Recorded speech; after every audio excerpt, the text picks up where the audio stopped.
Coming up on today's show, it is a whole hour of ghost stories. So here's what we did. We went all over Northeast Ohio and dug through Cleveland's past in search of the spookiest stories we could find, and there were plenty. There really were, and I'm just glad the show airs in the light. New Day Cleveland starts right now.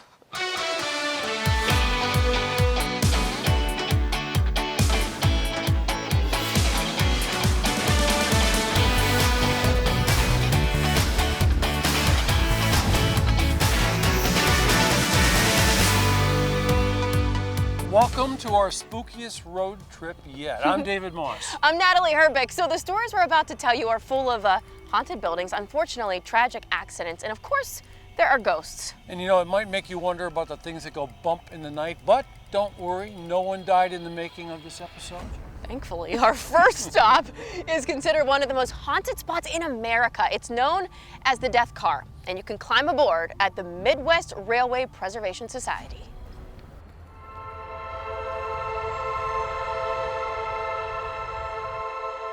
We're located here at the old B&O Roundhouse. It was built in 1906 and opened for business in 1907. It's the last roundhouse in Cleveland that's officially a roundhouse for railroads that's still intact. Basically, we educate, we operate, and we do restorations. So those are the three main things that we do here. We educate people on how to rebuild these things. We're actually learning ourselves from experts from around the country to help us do these things. We do restorations on passenger cars, diesel locomotives, all kinds of railroad equipment, including track laying and all that kind of stuff. We're right now in the 62 car, aka the Death Car. We acquired it in 1960 from the Pullman Company for $500. Back in 1942, the car had a terrible accident, and it was called a Wayland, New York accident, which happened in Wayland. Basically, an engineer was running about 20 minutes late. He wanted to make up time for it. The engineer said, well, I don't want to ever be late, so he says, we're getting to a section where we can speed up and make up some time. Well, he didn't know that further down the track, about 20 miles down the track, you know, there's people working, you know, and they're trying to get their train off the track, and they collided. So the engine went into a ravine. Both the engineer and the fireman died. All the train cars came to a stop. There were like 7 of them altogether. And this car sat right next to the steam engine that had a valve broken open from the collision. And all the steam came in here, and it killed 28 women and children and a couple of guys all at once from the burning of the steam. There was a lot of strange occurrences over the years with the car. People would hear stuff, shadows in the car, all kinds of stuff. It was pretty unique because eventually all of us have experienced something in the car over the years. I've been here 13 years, and I can give you a dozen things that I've seen in the car. One time we had the windows open, and I brought an extension cord in from the shop, and all of a sudden the window vibrates, and the car's not moving. The window vibrates and it starts coming down.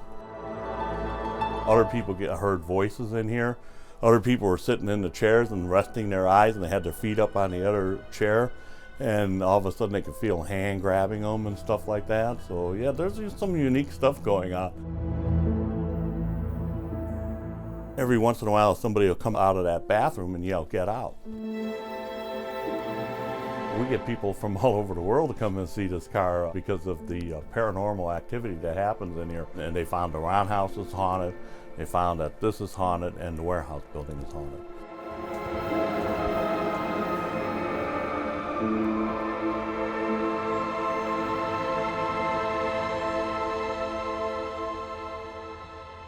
So for tours and upcoming events, you can visit the Midwest Railway Preservation Society online. Well, once a rowdy town that now has its fair share of ghosts. They say that every mile of Canal has an Irishman buried in the banks. This is a tour of haunted Canal Fulton.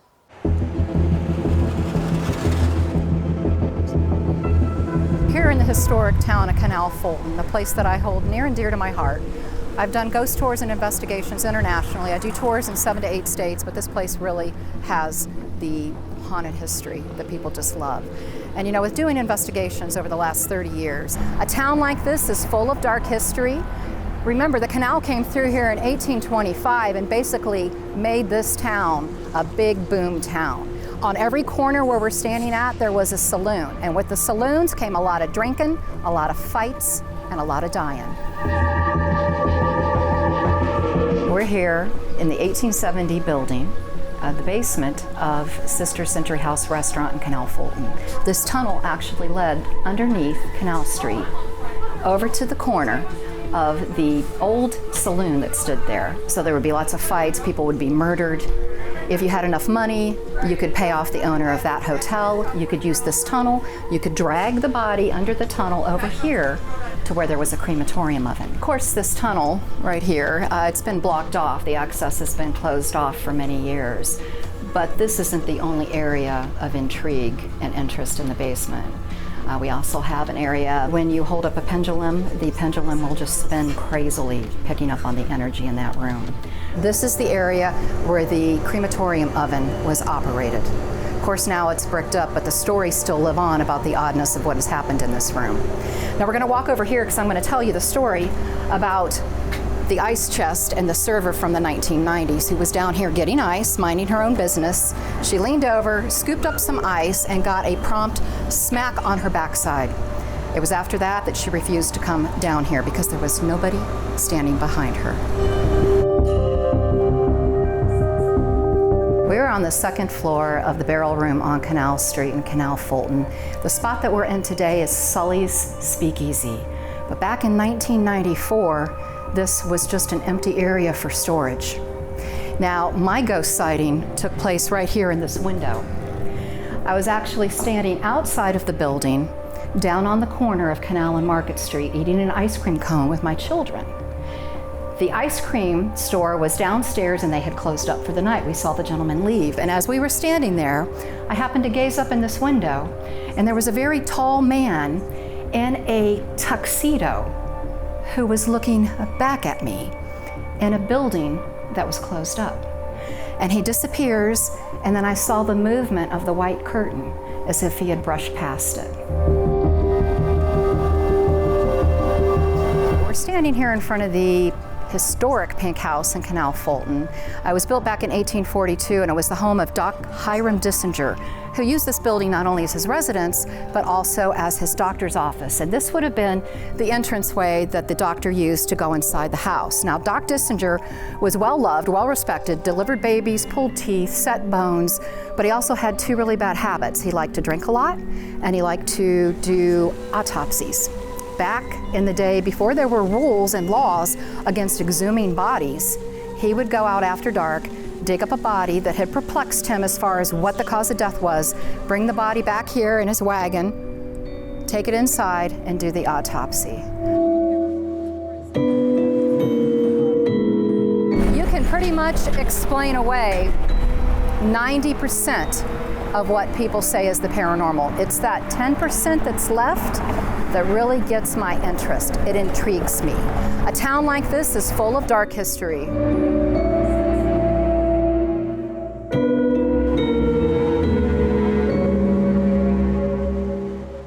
So if you're looking for more haunted history, Sherry is an experienced paranormal researcher, and she does offer ghost tours all over the world. You can check out her website if you want to learn more on that. Well, a tavern in Madison with a dark past, urban legends, and more when we come back.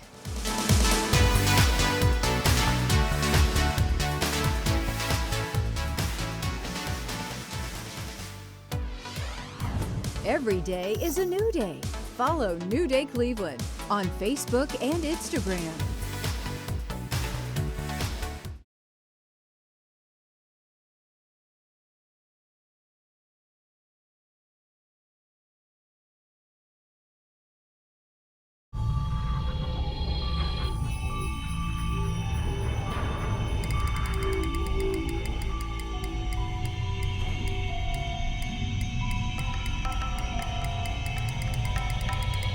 Long after the final curtain call, the flurry of activity is set to continue inside one local theater. From a mysterious cat to unusual sightings, there's a lot to uncover inside the Canton Palace Theater.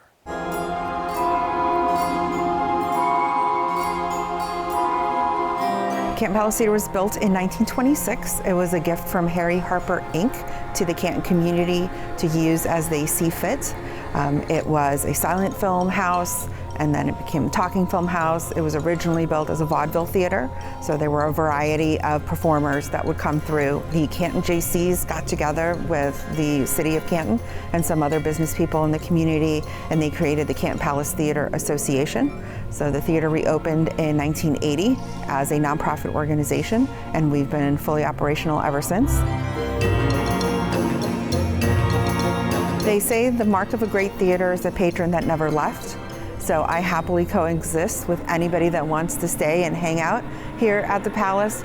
We started getting a lot of interest in private paranormal investigators wanting to come through the building. We were approached by Team Spectre out of Akron to do something on a more regular basis. Team Spectre started about 2006 as not really a focused ghost group, but kind of a community of people that are interested in ghosts, spirits, whatever. We've been doing ghost hunts pretty much since 2006, mostly as the group going to different places.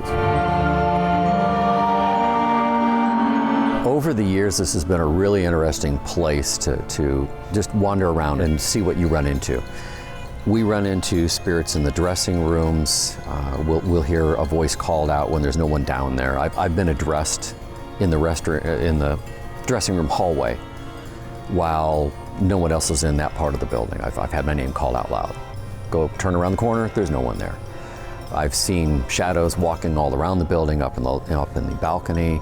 In the main auditorium, you'll usually see them popping in and out of the side exits. We've even run into them in the maintenance room. We have audio as well as video of a couple of apparitions popping up. I've run into a ghost cat here a few times. We've had the cat meowing in the balcony and we don't find the cat. We've heard the cat meowing down here off the side. We can't find the cat. I was certain I was going to catch the cat one night because I heard it in the hallway when we were in one of the dressing rooms during the ghost hunt. I turned around the corner, no cat. Cat was definitely right outside the door. You hear it meowing, you'll hear it moving around, no cat. The balcony is a very active place, so I usually take people up to the balcony and of course they're like, well, it's just dark up here. What's going on? Those are the original seats set in the original places. Those tend to draw more of the older spirits. So you can sit up in the balcony and watch spirits moving around. It's a lot of personal experience of voices and seeing things. We do get lucky enough once in a while to catch items. It's a unique space. It's an old historic building. We're approaching our 100th anniversary, so how can you not have somebody that wants to still hang out here?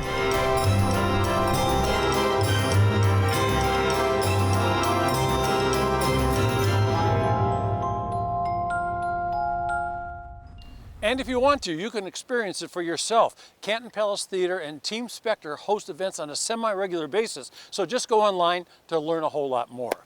Here you go, an unidentified body that died under mysterious circumstances. An investigative historian looks at the facts, but he doesn't rule out ghosts.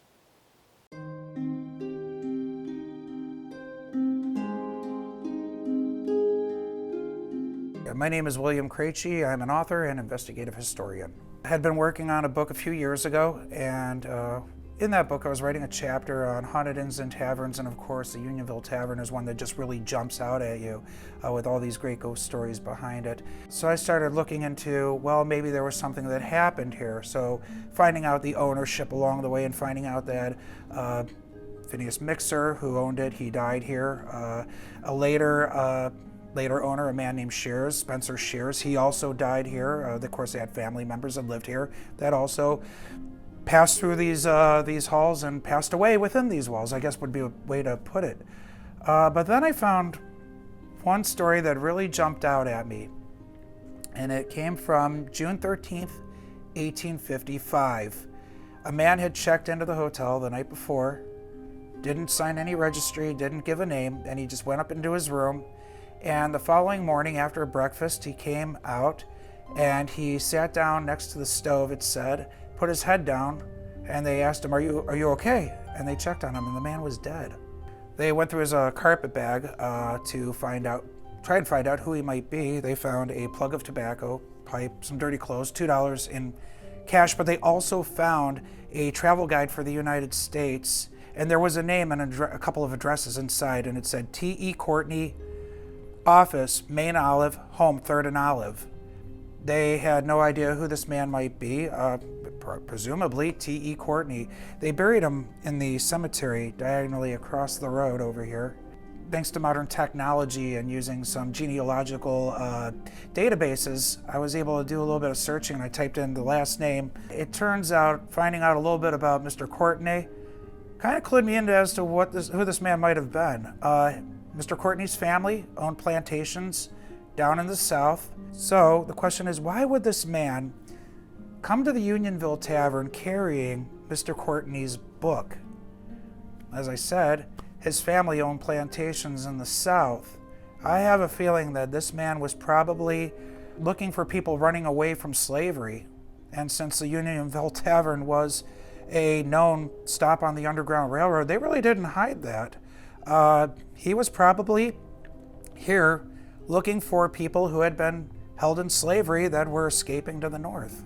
That's my guess. But the bigger question is this. He died right after coming out of his room after breakfast. How did this man really die?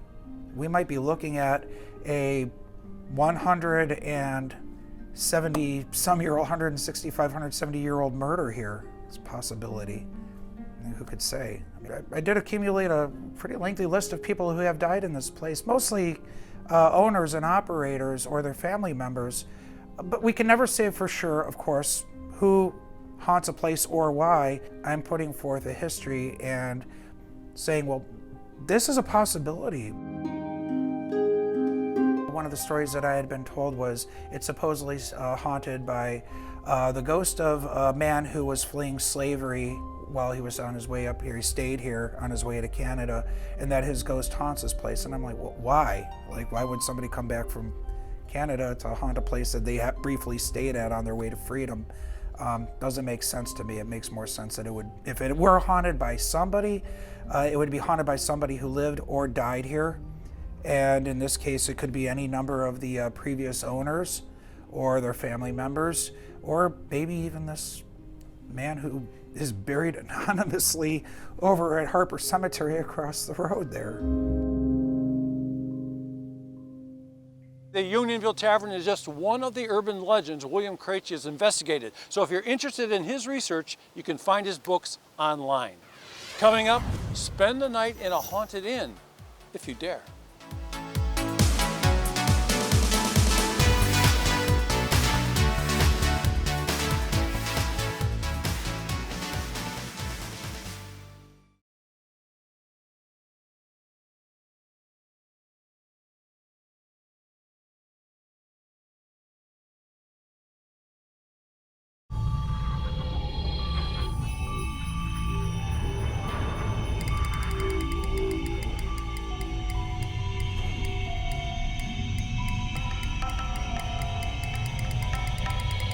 For almost a century, the Aurora Inn has been a stop for many guests, including celebrities and presidents. But for employees and visitors over the years, there seems to be one guest that has never left.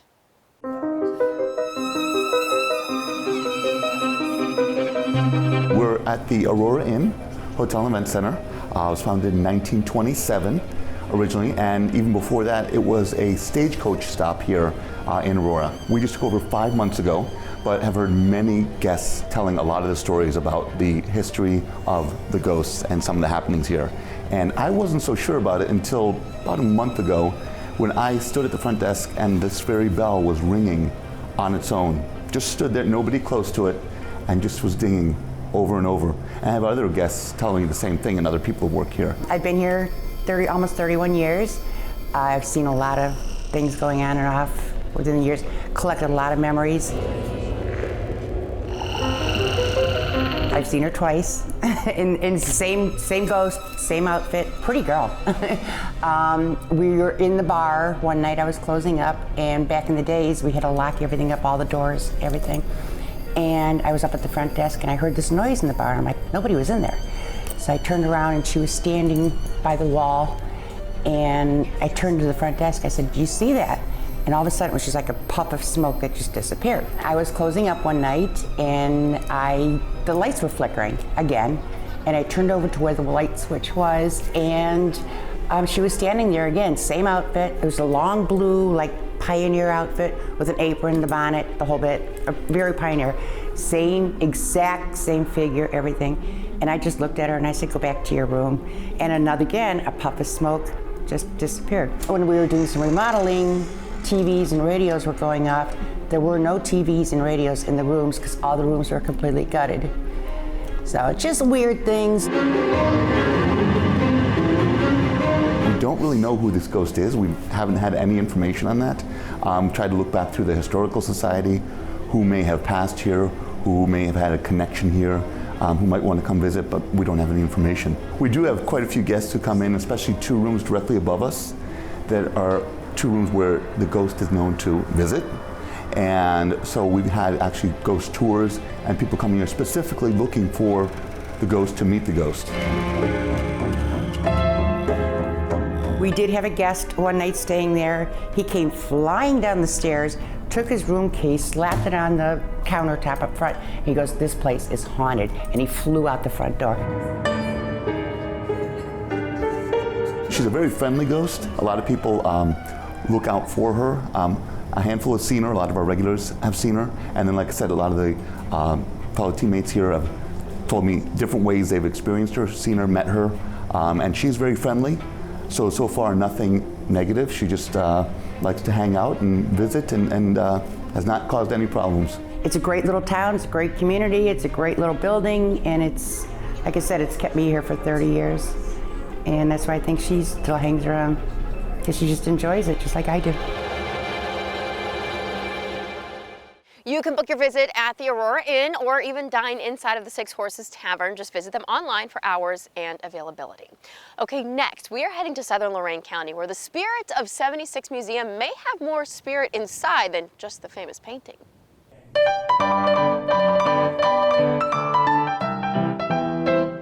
We're at the Spirit of 76 Museum in Wellington, and it's mostly dedicated to the famed painter Archibald Willard, who painted the world-famous Spirit of 76. It was built just around the time of the Civil War as a cheese warehouse, because Wellington used to be the cheese capital. We also have 3 floors of southern Lorraine County and Wellington history, dating from back in the early 1800s to present.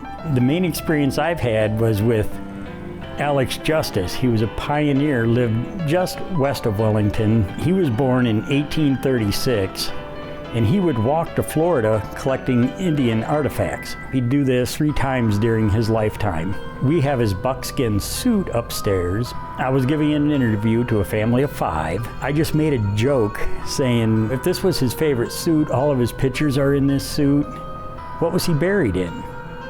And right at that moment, something had fallen on the floor over in the other side. And we went over and looked. Here is Alex Justice's obituary with a picture of him in his Sunday best. So he was letting us know, here's a picture of me, this is what I'm buried in, to answer your question. And there goes goosebumps. It seems like the pretty young ladies up on the 2nd floor will be standing in one corner, and it feels like somebody brushes up against them and they get a cold chill. And it just keeps happening. We try not to tell people when they come in, just to get their reaction if something does happen. We were doing a paranormal investigation up here one night, and we had a cabinet behind us. It was a map cabinet, start to shake. We tried to debunk it by jumping on the floor, walking around. We can't get no noise out of it. We just let it be. And then a few months later, we were doing another investigation, and we were doing an EVP session, and we just asked, we know it takes a lot out of a spirit, but was that you that shook the cabinet or not? Say yes or no. Then the cabinet right behind us, a glass cabinet, started making all kinds of noise. That's when I got up and said, we're done, it's over with. You'll be sitting here all by yourself. You'll hear, sounds like people walking down the steps. I've heard a dog barking on the 2nd floor, and there's no dog up there. It wasn't outside, it was coming from in the building. And just eerie feelings. Spirits like to attach themselves to artifacts. A favorite desk, a favorite book, and then they get donated to the museum and they come along with that. If you believe, it's here. If you don't believe, you'll never hear anything and think we're crazy. But the thing is, have fun with it. Me, I'm a true believer.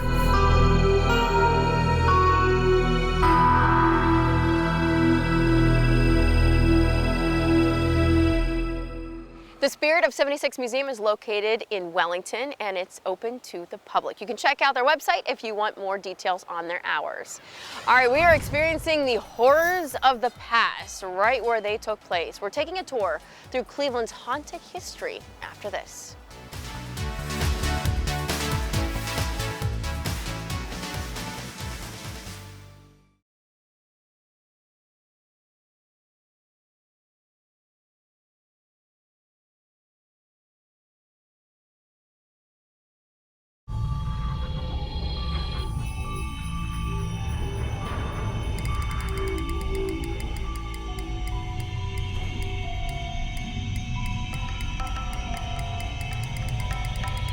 For nearly 100 years, the Lorraine Palace Theater has been providing entertainment on stage for patrons. But for many employees, some mysterious activity around the theater has gone unexplained.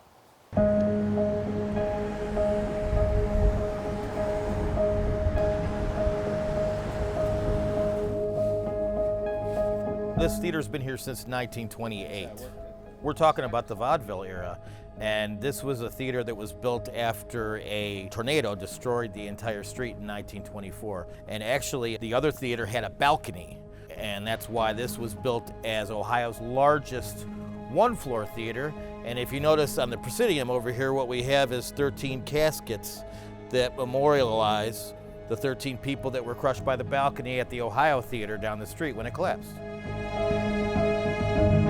It's actually considered one of the most haunted places in Ohio. One of the craziest things that happened, and this was after a show, and we were all looking at this table specifically right here, and randomly the whole tablecloth picked up and flew across the room. And that's the reason you see the clips on the tables now, because if we don't keep the clips on the tables, they'll fly off.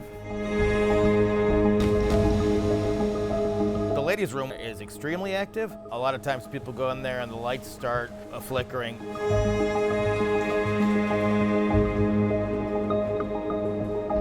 We actually had somebody run into somebody who wasn't there. Last week they came out of the restroom and they were like, "Did you see that woman in there?"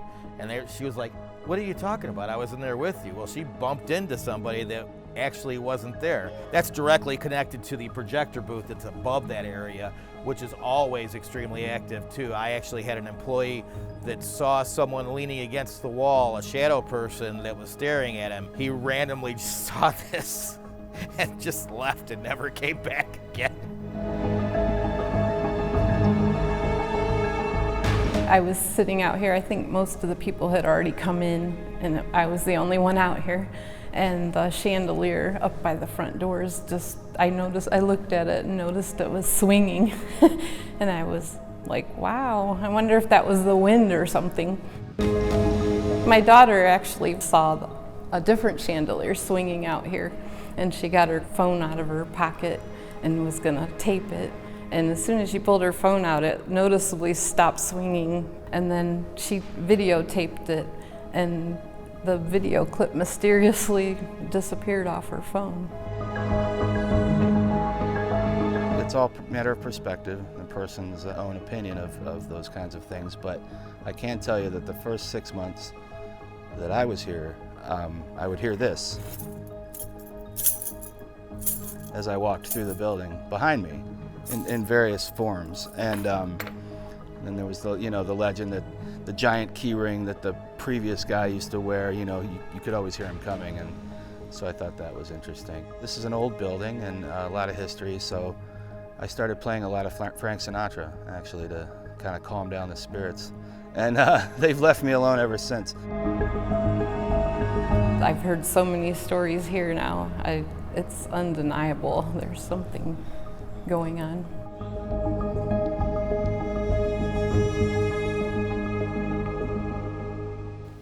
Okay, so if you'd like to see for yourself, the Lorraine Palace Theater has shows and events happening all the time, so just check out their website for a full list.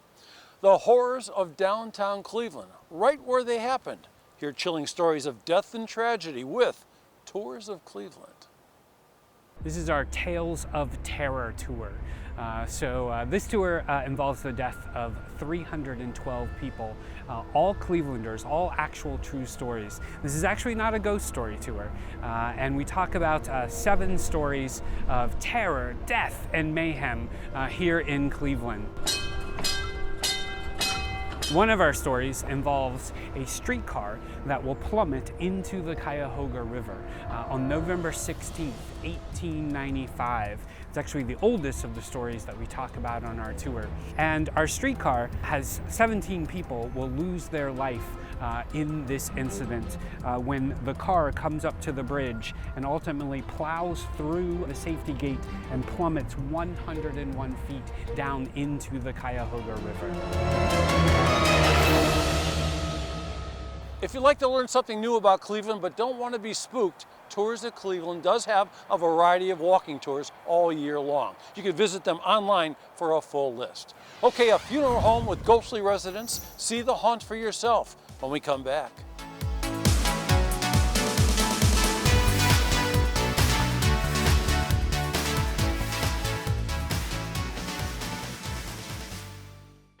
Road trips, recipes, and much more.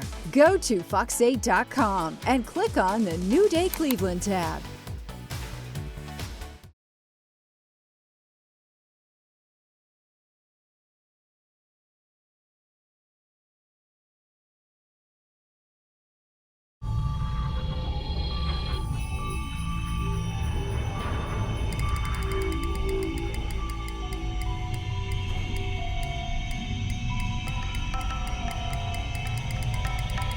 Welcome back to New Day Cleveland. So constructed in 1842, this is a building full of our city's history and a few ghosts. What was once a funeral home is now a haunted destination. We're taking a look inside the House of Wills.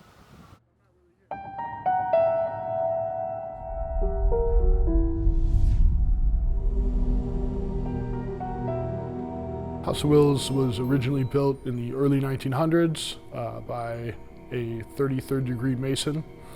It was originally set up as a German opera hall, the largest in the country at that point in time. And then it became a Hungarian hospital, it was a rectory, it was a temple, and a Hebrew school. And then in 1946, it became a funeral home. It was a funeral home from 1946 all the way until about 2005. Someone was actually murdered on the front steps. I used to work for the city a long time ago, and I would see it every day when we would drive by in the truck, and I was always fascinated with it. And so when it went up for sale, I didn't think I could afford it, but I just really honestly wanted to see it. And when I came to look at it, I fell in love with it. It's architecturally, it's a one of a kind. It's all hand built. If you look behind the girders and some of the architectural elements, you can still see the horsehair and the fingerprints of the original masons that built the place. It's literally a one of a kind.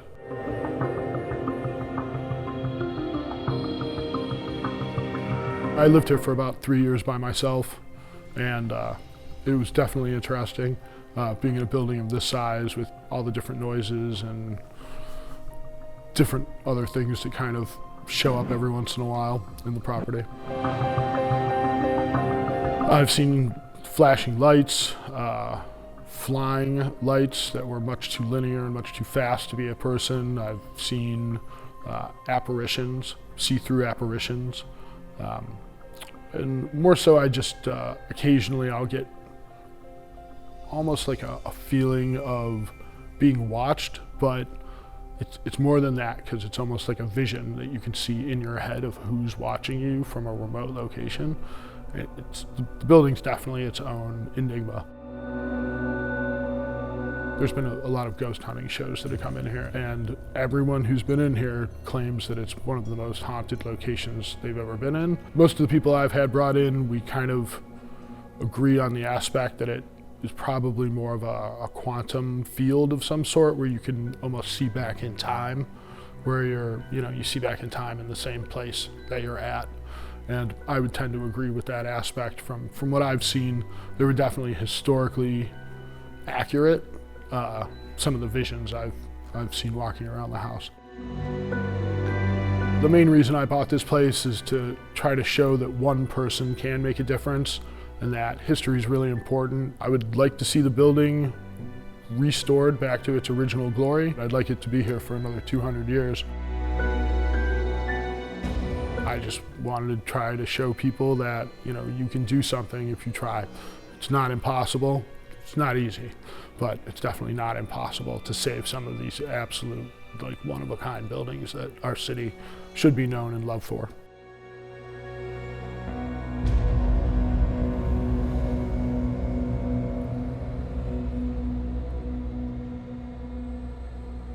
You can keep up with the happenings around the House of Wills by visiting them online.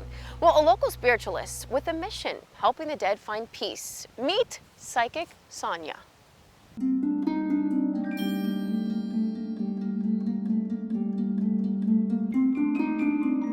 We're visiting Medina today in my favorite cemetery. This is the old Pioneer Cemetery, the Old Town Cemetery. The land was donated by Elijah Boardman in 1818, and lots of interesting people are buried here. And this place is haunted. We have a gentleman by the name of George Sillett, and George Sillett was born in 1800, died in 1888, and he was the town sexton. He dug all the graves here, and we did have an experience with him. It was about 20 people in 2011. 20 people were here, and out of the 20 people, 7 of us saw him walking from the far side of the cemetery up towards us, right up towards us. He then jumped behind a tree. On another occasion, a spirit has been seen walking right straight in front of the cemetery, and you could see the leaves and the twigs and a type of black shadow walking through the cemetery. I have a really fun tool that I use in my cemetery research that I love to share with everybody and teach. They're called dowsing rods or D-rods. Some even call them witching rods. But they're a tool that you can use, and you hold them, and you can find graves and think about a certain person you want to find their grave. You could use these for questions and answerings for any spirits that might be in the cemetery. They're simply made out of copper pipes and clothes hangers, and I do make them. You can also find them online for sale if you like them, but I like to make my own and put my own energy in them. I knew I could interact with ghosts and understand ghosts and hear them and see them when I was 5 years old. I lived here in Medina, and I had, since a very early age, interactions with them. And actually, my oldest sister gave me prayers to use and said, "They're strangers, don't be interacting with them." As I got older, I got very curious about ghosts and started researching, and I was the teenage kid really into this. Halloween's always been big for me. But I've been a psychic all my life. So my responsibility is actually to help the dead or help the spirits move on. And that's what I try to teach people. For a long time there, I couldn't have normal boyfriends or normal relationships. I didn't get to work normal jobs. I was self-employed and basically on call. But I did manage to, get married and settle down and have kids eventually. But now I'm back at it. The kids are grown, and I've been called again to do this work. So my goal is to help people with their ghost problems and to help the spirits move on. I believe in this day and age there's more psychics born than ever. There's a lot of spiritualists in this day and age that are coming forward there. And most of us are using our talents for good, but I don't know why. Why am I born this way? I've asked, God, why? Like, why do I have this gift? I'm just supposed to use it for good and help while I'm here. Well, if you're in need of Psychic Sonia's help or would like to join her on a ghost tour, her phone number is listed on our website. And don't forget, if you've missed any of the information from today's show, you can always find it at fox8.com. Just click on our New Day tab. Well, an innkeeper committed to her guests even when her life was over. Our last ghost story is coming up next.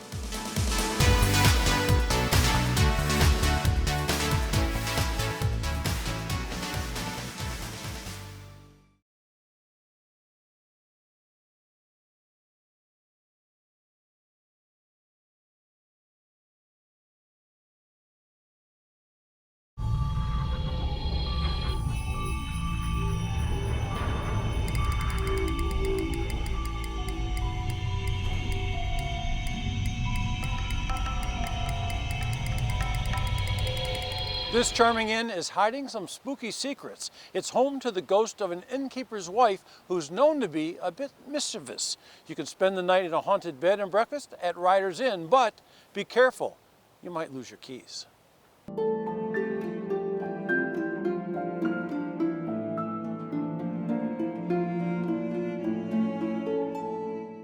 We're a restaurant, we're a pub, we're a bed and breakfast. This is a stagecoach inn that was built to accommodate the travelers that were going east and west on the road out front. And Mr. Ryder was involved for the colony of Connecticut in the Revolutionary War. He received this property as his payment for his services. His first wife died in childbirth, and he married the only eligible bachelorette in Painesville, whose name was Suzanne Hitchcock. And she was the only child of a widower who owned all the timber rights in this area, so she was a woman of wealth. But she was also described in her wedding story as radiant as could be for the ugliest woman in Painesville. And she only always wore white, so you will never see me in white because I don't want anybody to mix us up. Back then, when a man married a woman, all of her property became his. When she died, there was never a coroner's inquest, there was never any criminal charges, so he went from a struggling innkeeper to the second wealthiest man in Painesville. And our feeling and the family's feeling, the Ryder family feeling, is that Suzanne has continued to be here to protect her investment. I stay here at the inn most of the time, although I have a home someplace else. And I will tell you, I have never, ever felt alone in this building. We've had 2 break-ins, and both of the men who broke in were found cowering outside because a lady in a white nightgown pointed a gun at them. I don't wear white, and I don't have a gun. She's definitely here to protect the building. And she's mischievous. She steals keys. In her bedroom upstairs is a nightgown that the family gave to me with some of her furniture that had been passed down, and the nightgown moves around the building. It's the role of the innkeeper when you're welcoming guests to prop the door open. This is the main casket door right there, and it is nailed shut with over 100 nails because Suzanne, after she died, would open the door, and the family couldn't keep it shut, and they told me they sealed it against her. There are people that knock on the door, and a lady in a white nightgown will let them in. We had a bridal couple that stayed here years ago that their best man canceled the room. I had gone home because they canceled, right? And a lady in a white nightgown let them in and just pointed upstairs. And in the morning, my maintenance man called me and said, "We think we've had a break-in. We have somebody in room 6, which is the bridal suite." I said, no one should be there. And he said, "The doors were all locked as far as I can tell."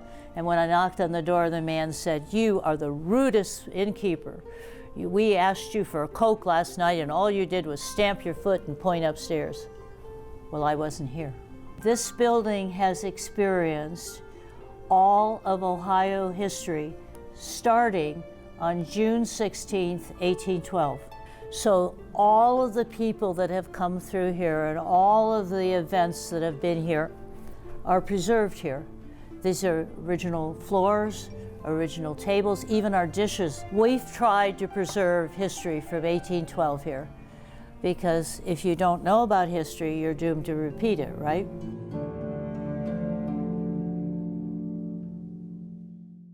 Ooh. Right? No, I'm not scared, I'm cold. Oh!